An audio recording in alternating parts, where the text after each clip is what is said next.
Tandaan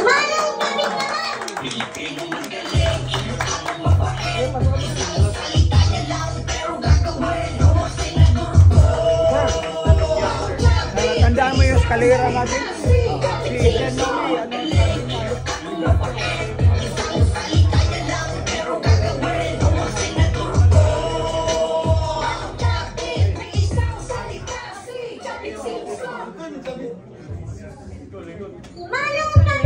Hello. Maraming salamat po sa inyo lahat.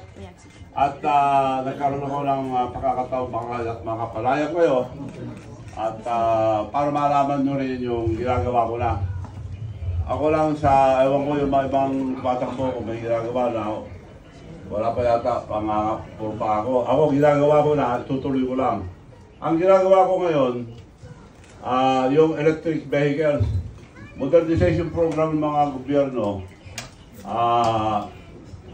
22 passenger, 6 standing, total of 28 passenger, aircon, sa kopya yung iconic local jeep. So, matagal na yan, hindi maka-avail yung mga drivers natin dahil pinapadala sa land bank, umutang, mag-down ng 500%. Pa. So nakita kami minsan ni Presidente to accelerate your administration, Mr. President Kako. Ako na lang magbigay lahat. Ako magpuhunan, electric vehicles, tricycles, motorcycles, puro electric. At kinopya ko yung jeep.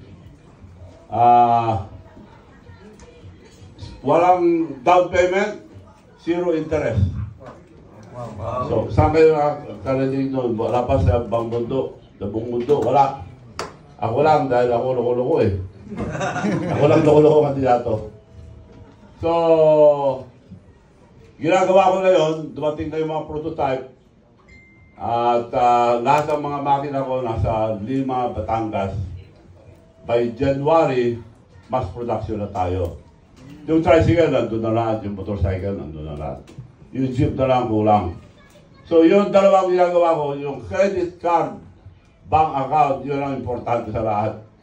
77% ang atang bayan, walang bank account. 91% ang taong bayan, walang credit card. Mahirap. Madedenay lang mga ordinaryong tao kung pupuntang kukuha ng bank account. So ngayon, sana yung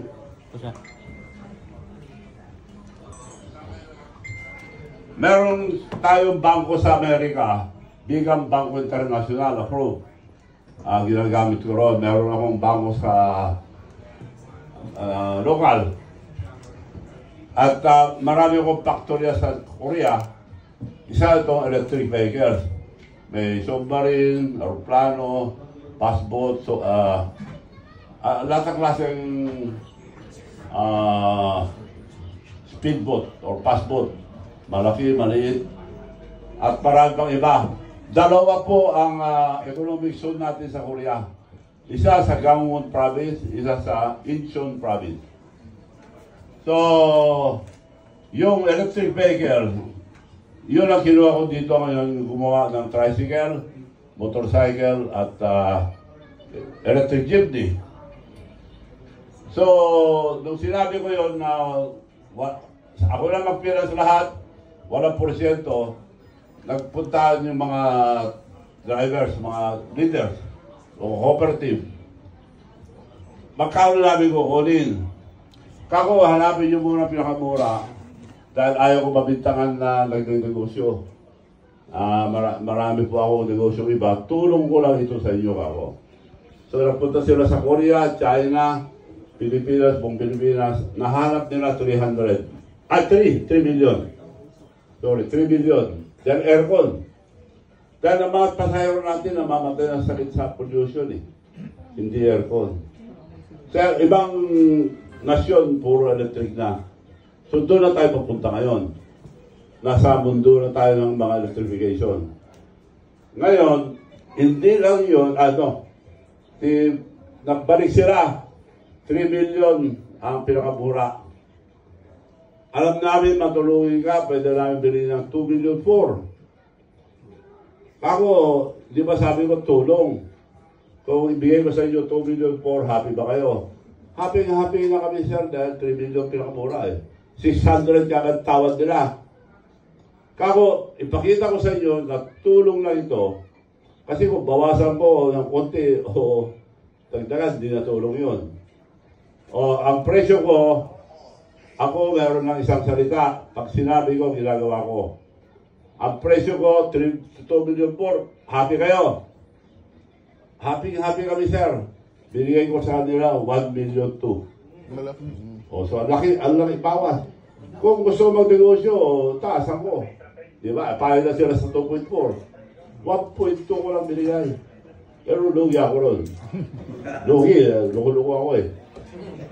So, sanay na ako malugi. Nung sino ako yung missioner, maganda sa ating bansa, pero malulugi ka. Malugi ka, 1 million, 2 million. Maganda sa Pilipinas. Kinuha ko. Lugi ka.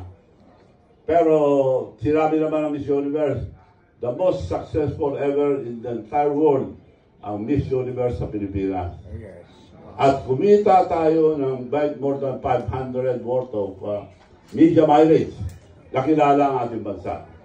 Basta para sa tao, maski magkakalugi-lugi ako, basta panalo Pilipino, okay sa akin. So dito, mas malaking lugi mas malaking lugi ko dito sa electric vehicle.